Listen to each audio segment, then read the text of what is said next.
हाँ तुम मर जा और बाप को भी जहर दे के मार डाल। अरे तुम लोगों से हमारा कोई रिश्ता नहीं आज के बाद। रखो फोन। जतिन, सलाम सर। ये कैसे बात कर रहे हो तुम अपने घर पे?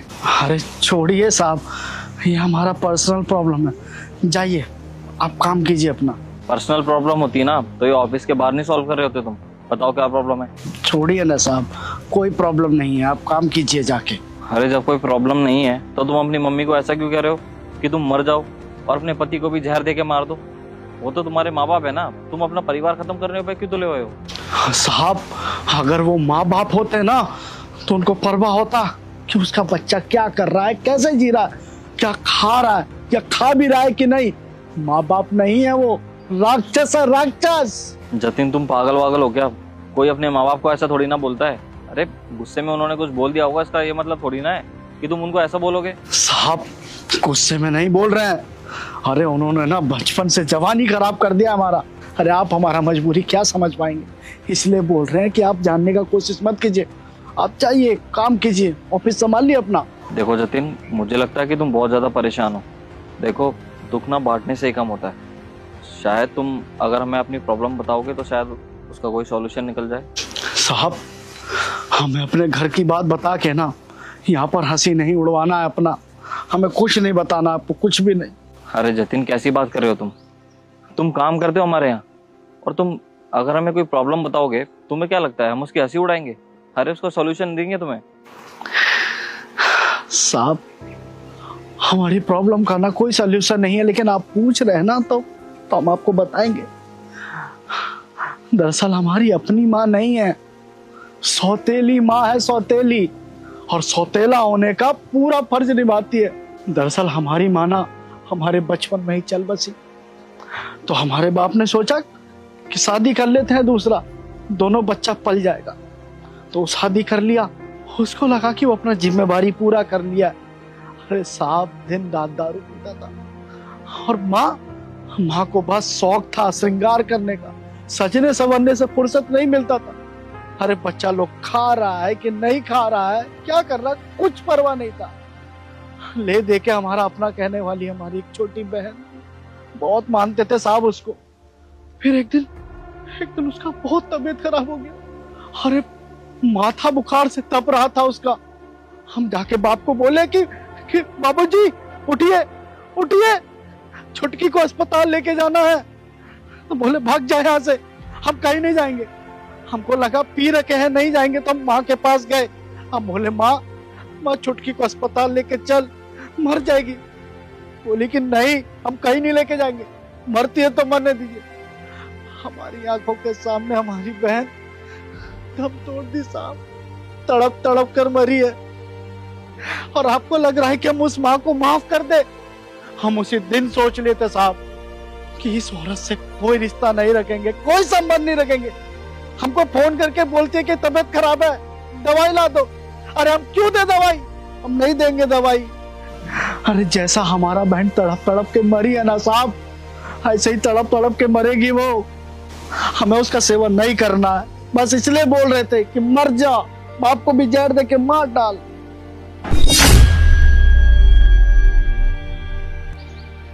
देखो जतिन, तुम्हारे साथ तो वाकई बहुत बुरा हुआ। अब तुम्हारे बचपन को बदल तो नहीं सकते, लेकिन हाँ इस चीज का सॉल्यूशन दे सकते हैं तुम्हें। देखो आखिर है तो वो तुम्हारे माँ बाप ही ना, और इस बुढ़ापे में तुम उनके साथ ऐसा करोगे तो तुम में और उनमें क्या फर्क रह जाएगा जतिन? फर्क रहना भी नहीं चाहिए साहब, कोई फर्क नहीं रहना चाहिए उसमें और हम में। अरे साहब उस औरत ने जितना बुरा किया है ना हमारे साथ, हमने तो 1% भी बुरा नहीं किया उसके साथ। और तो और मैडम जी एक बात बताएं, अरे वो औरत बांझ है, बांझ। अरे हम लोग सजा नहीं दे पाए तो क्या हुआ, ऊपर वाले का लाठी में ना बहुत दम होता है, उसने सजा दिया उस औरत को। अरे वो बच्चा के लायक थी ही नहीं। अरे हमारी बहन खुद ऊपर जाके बोली होगी कि उसका गोद कभी नहीं भरना चाहिए, तभी आज तक उसका गोद सूदा है, और यही सजा होनी चाहिए। अरे अभी तो थोड़ा सा ही बुरा हुआ है उसके साथ, अभी तो देखिएगा और कितना बुरा होगा उस औरत के साथ। देखो जतिन, पहले भले ही चाहे कुछ भी हो, लेकिन जब माँ बाप बूढ़े हो जाते हैं ना तो वो बच्चे की तरह ही हो जाते हैं। अब बस उनकी उम्मीद यही रह जाती है कि बुढ़ापे में उनके बच्चे उनकी सेवा करें। और तुम तो सक्षम हो ना, तुम अपने माँ बाप की लाठी हो जो उनको बुढ़ापे में सहारा देगी। देखो, उन्होंने चाहे जो भी किया हो, लेकिन तुम उनके साथ ऐसा मत करो। और भगवान सब देखता है जतिन, अगर उन्होंने कुछ गलत किया होगा ना तो उसकी सजा उन्हें जरूर मिलेगी। लेकिन तुम अपने बेटे होने का फर्ज मत भूलो। बाकी तुम इतने समझदार हो, अपने आप समझ जाओगे। बाकी अंकिता, हम लोग मीटिंग के लिए लेट हो रहे, चले? जी सर, चलिए।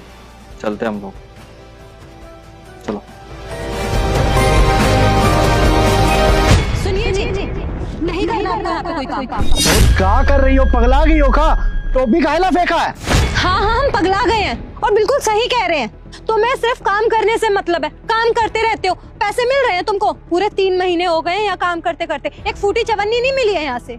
आपको क्या, सुबह सुबह आते ही यहाँ पे काम पे लग जाते हैं और आपके मालिक को तो कोई चिंता ही नहीं है। 1 मिनट, क्या चल रहा है यहाँ पे तब से? इतना शोर क्यों मचा रखा है? और ये क्या बातें चल रही हैं? काम नहीं करेंगे, पगार नहीं मिल रही है, क्या चल रहा है ये सब? क्या करे साहब, अब आप ही बताइए। जिस इंसान को 3 महीना काम करते हो गया, उसे पगार ही ना मिले तो क्या करना चाहिए उसे? बोलिए ना। अरे हम लोगों से पूछिए कि हम लोग अपने घर का गुजारा कैसे करते हैं। अरे जितनी जमा पूंजी थी सारे घर चलाने में खत्म हो गई। अब हमारे पास पैसे ही नहीं पड़े घर चलाने के लिए, तो क्या गलत बोल रहे हैं हम इन्हें? 3 महीने हो गए हैं इन्हें, 3 महीने से कोई पगार नहीं मिल रहा है और हमारे बच्चे का पढ़ाई भी छूट रहा है। 3 महीने से कोई फीस नहीं गई है, अब स्कूल वाले भी निकाल रहे हैं। अब आप ही बताइए कि बच्चे की पढ़ाई देखें या घर का खर्चा देखें। अब हमें गुस्सा नहीं आएगा क्या साहिब? हम अपने बच्चे के भविष्य के साथ खेल रहे हैं। अरे आप लोगों को कैसे पता चलेगा? आते ही आप लोग अपने ऑफिस में घुस जाते हैं, बाहर आपके नीचे जो वर्कर हैं उनके साथ क्या हो रहा है आपको कहाँ पता रहता है? आपको तो अपने से मतलब है। अरे आप लोग तो एक भी बार नहीं पूछते कि हमारे नीचे जो काम करते हैं उनको समय पे पगार मिलता है कि नहीं मिलता है। आपको पता है आपके जो पुराने कर्मचारी थे क्यों छोड़ के चले गए? इसी वजह से तो चले गए, क्योंकि पगार टाइम पे नहीं मिलता। और ये है, इन्हें ईमानदार बनना है, इन्हें अपने घर परिवार के बारे में सोचना ही नहीं है, इन्हें वफादारी निभानी है ना। तो इसीलिए हम इनसे गुस्से में कह रहे हैं कि यहाँ से काम छोड़ दीजिए, कहीं और देख लीजिए। और कम से कम 4 पैसे कम मिलेंगे, समय पे तो मिलेंगे ना। हमारे बच्चे की पढ़ाई बर्बाद होगी और ना घर चलाने में दिक्कत होगी। क्या बकवास कर रहे हो तुम लोग कि तुम्हें पगार नहीं मिली है? और ये पार्ट ना मुझे मत पढ़ाओ कि तुम लोगों को पगार नहीं मिल रही है। अगर तुम्हें पगार नहीं मिल रही होती ना तो मुझे पता होता। मैं बहुत ईमानदार इंसान हूँ और बहुत ईमानदारी से ही काम करता हूँ। मुझे अच्छे से पता है तुम लोगों के पैसे मिल चुके हैं तुम्हें। कभी ना किसी के हक के पैसे नहीं खाए मैंने, हमेशा सबको टाइम पे ही पेमेंट दी है मैंने। तो ये बकवास करने की जरूरत नहीं है मेरे सामने। मेरे पास सारा रिकॉर्ड है कि तुम लोगों के पास तुम्हारी पेमेंट पहुंच चुकी है। और अगर नहीं मिली होती ना तो मुझे पहले ही पता लग जाता। साहब, हमारी बीवी बिल्कुल ठीक कह रही है। हमें 3 महीने से सैलरी नहीं मिली है। हम तो यहाँ पर काम कर रहे हैं जैसे तैसे करके। काहे कि यहाँ काम नहीं करेंगे तो काम ढूंढने में वक्त लगेगा। लेकिन हम झेल सकते हैं ये सारी चीज़ें, हमारे घर वाले थोड़ी झेल सकते हैं। बस इसीलिए हमारी बीवी को बहुत गुस्सा आया। वो आके गुस्सा में ये सब बातें बोलती। कहा है उसको घर का खर्च देखना पड़ता है, घर चलाना पड़ता है उसको। अब ऐसे बच्चा का स्कूल में फीस नहीं जा रहा, बच्चा को निकाल दिया, दवा दौरी नहीं आ रहा है, माँ का राशन पूरा नहीं पड़ रहा है। इसलिए उसको गुस्सा आ गया और गुस्सा में आके उसने टोपी फेंक दिया। उसके लिए हम आपसे हाथ जोड़ के माफ़ी मांगते हैं। लेकिन साहब, 3 महीने से हमको पगार नहीं मिला है। देखो, मेरी बात ना कान खोलकर सुनो। ऐसा हो ही नहीं सकता कि तुम्हारी सैलरी ना मिली हो। और हमारी कंपनी का रूल है कि जब भी सैलरी मिलेगी ना तो उसका सिग्नेचर होगा वहाँ पे, और तुम्हारे साइन भी उस पे हो रखे हैं। इसका मतलब तुम्हारी सैलरी तुम्हें मिल चुकी है। और अगर तुम्हारे पैसे नहीं मिले होते ना तो मुझे पता चल जाता। साहब, साइन हम कर दिए थे। अंकिता मैम बोली कि पहले साइन कर दो फिर तनख्वाह मिलेगा। अब हम पढ़े लिखे तो है नहीं, इसलिए हम साइन कर दिए खाली। और उनसे सवाल जवाब भी नहीं कर सकते थे। क्या है कि बड़ी अधिकारी हैं, अगर हम सवाल जवाब करते तो हमको नौकरी से हाथ धोना पड़ता। लेकिन हमको क्या पता कि हमारे साथ इस कंपनी में धोखाधड़ी हो रहा है।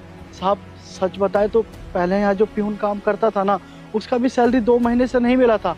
वो छोड़ के चला गया था। हमको बताया तो हमको लगा कि क्या पता हमको झूठ बोल रहा हो कि हमारा यहाँ पर काम लग रहा है, हमारा काम छुड़वाना चाह रहा है। लेकिन अब सब समझ में आ गया साहब कि मैडम सबके साथ ऐसा करती है। देखिए, 3 महीना हो गया, हमारा सैलरी नहीं आया। हाथ जोड़ रहे हैं आपके, हमारे पैसे दिलवा दीजिए, हम बहुत तकलीफ है। समझ नहीं आ रहा कि तुम लोग सच बोल रहे हो कि झूठ। मेरी कंपनी पे ऐसे इल्ज़ाम लगा रहे हो।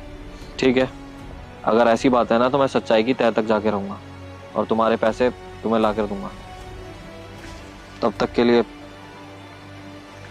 ये 20,000 रुपये हैं, ये रख लीजिए आप, इससे आपका खर्चा चल जाएगा। मुझे पता है ये पैसे आधे भी नहीं है, लेकिन हाँ, इससे तुम्हारा महीना चल जाएगा और इसी बीच मेरे को भी पता चल जाएगा कि मेरी कंपनी में क्या क्या हो रहा है। रखो इसे। अगर तुम्हारी बात में ज़रा भी सच्चाई है ना, तो तुम्हारी सैलरी तुम्हें मिल जाएगी और जितने भी वर्करों की सैलरी रुकी है सबकी सैलरी उनको टाइम से पहुंच जाएगी। लेकिन अगर तुम्हारी सैलरी तुम्हें मिल गई होगी और तुम झूठ बोल रहे होगे तो भूल जाऊंगा मैं कि तुम लोग गरीब हो, रहम नहीं करूंगा, पुलिस कंप्लेंट कर दूंगा तुम्हारी। चलो अब अपना काम करो, मैं भी तो देखूं कि मेरी कंपनी में ऐसा हो क्या रहा है मेरी पीठ पीछे। चलता हूँ। देखिए तुम साहब कितने अच्छे हैं। अरे हम तुमको बोल रहे थे कि कोई तो वजह होगा जिसकी वजह से हमको सैलरी नहीं मिल रहा है, और जैसे ही साहब को पता चला कि हमको 3 महीने से सैलरी नहीं मिला है तो अपना पैसा हमको दे दिए हैं। अब देखो जो हुआ सो हुआ, साहब हमको सैलरी दिलवा के छोड़ेंगे, लेकिन ये जो पैसा दिए हैं ना, इससे जो भी माँ का दवा दोहरी आना है ना वो लेकर आओ पहले, और राशन भरो घर में। उसके बाद कल जाके छोटका का फीस भर देना स्कूल में, और जो भी पैसा बचेगा ना उसको बैंक में डाल देना। क्या है, बैंक में भी पैसा नहीं है, वो लोग पैसा काटता है खाली पीली। अब जाओ जल्दी से। और हाँ, एक बात हमारा कान खोल के सुन लेना, आज के बाद ना कभी भी बदतमीजी मत करना किसी से भी। अरे बड़ा अधिकारी है वो, साहब बुरा तो नहीं माने, लेकिन कोई और तो मान सकता है ना। अरे हम सुन सकते हैं तुम्हारा बात, हम पति है, हर कोई थोड़ी सुनेगा। आप ही बताइए ना, क्या करे, हमसे हमारा दुख बर्दाश्त ही नहीं हुआ। हमारा बच्चा भूख के मारे बिलख रहा था, तो गुस्सा आया हमें, और फूटी चवन्नी नहीं थी घर में कि उसे कुछ खाने को दे दे। जो हमें सही लगा हमने वो किया। आपके साथ इतना बुरा बर्ताव किया, साहब को इतना उल्टा सीधा बोल दिया, माफ़ी चाहते हैं। चलिए ठीक है, हम घर जाके राशन पानी भरवा देते हैं और ये कुछ पैसे बैंक में डाल देंगे, और समय पे घर आ जाइएगा।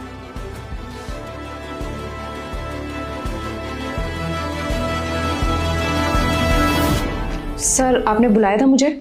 हाँ, मैंने बुलाया था तुम्हें। एक बात बताओ, तुमने सबको टाइम से सैलरी डिस्ट्रीब्यूट कर दी थी? हाँ सर, मैं सबको टाइम से ही सैलरी डिस्ट्रीब्यूट करती हूँ। अच्छा, वैसे तुम्हारी सैलरी का भी तो टाइम हो गया होगा ना? जी सर। ठीक है, इसमें सैलरी स्लिप है, ये लो, इसमें साइन कर दो। सर सैलरी स्लिप में साइन ये तो आप तभी करवाते हो ना जब आप सैलरी दे देते हो। अरे तो क्या बात होगी इसमें, पहले साइन कर दिया फिर सैलरी दे दी, या फिर पहले सैलरी दे दी फिर साइन कर दिया, बात तो एक ही है ना। हाँ सर आप सही कह रहे हैं, बात तो एक ही है। मैं अभी साइन कर देती हूँ।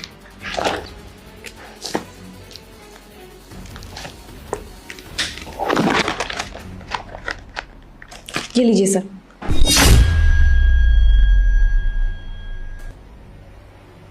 थैंक यू सो मच, आप जा सकती हैं। जा सकती हूँ, बट सर आपने तो मेरे को सैलरी दी ही नहीं। क्या क्या बात कर रही हैं आप? अभी तो मैंने आपको सैलरी दी है और आपने इसमें सिग्नेचर भी करा हुआ है।